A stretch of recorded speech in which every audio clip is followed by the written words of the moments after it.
So today I figured I'd show you guys a couple really high-paying monthly dividend stocks. They have a really high payout ratio, dividend yield, not necessarily payout ratio.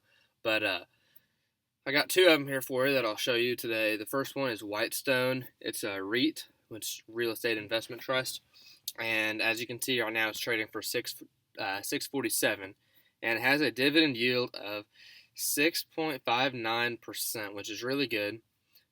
What they do is they develop and manage commercial real estate properties. Um, so as you can see, for the 5-year chart, it's still down about half of what it was before this whole coronavirus hit. So up here, it's relatively steady, but it has its ups and downs.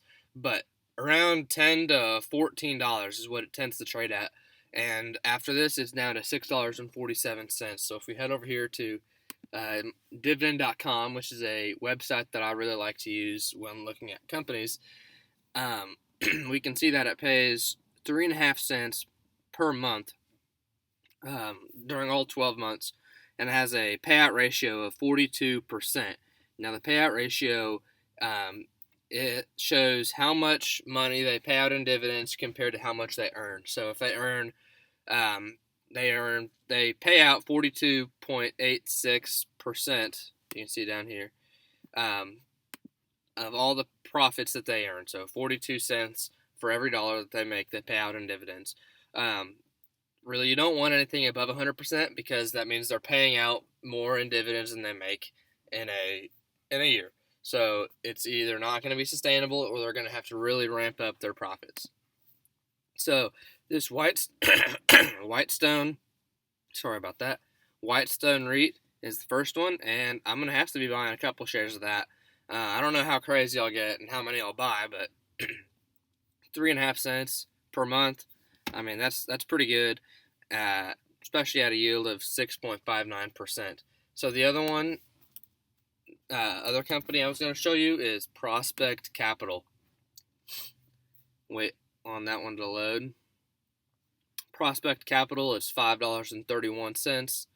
Has a dividend yield of 13.43%, which is really high.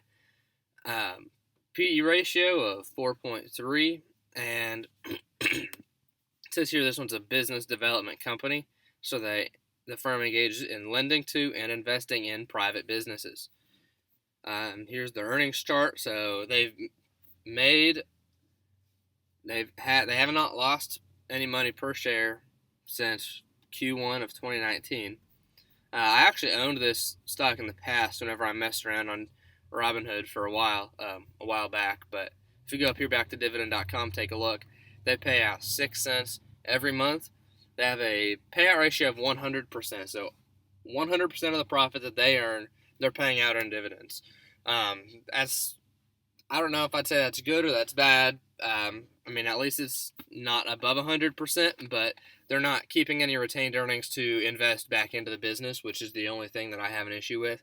But at 6 cents a month and a payout ratio of 13.5%, or dividend yield, of 13.5%, I think I'm gonna have to be buying a couple shares.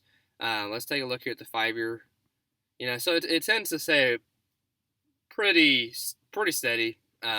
You don't have too much upside potential, but it's down 34%. So you've got a little bit of upside potential, but when you're making 6 cents a month, that gives you a little bit of buffer room to handle the ups and downs of this underlying stock price if you're still making those monthly dividends. So there's just a couple high dividend paying stocks that I was going to show you.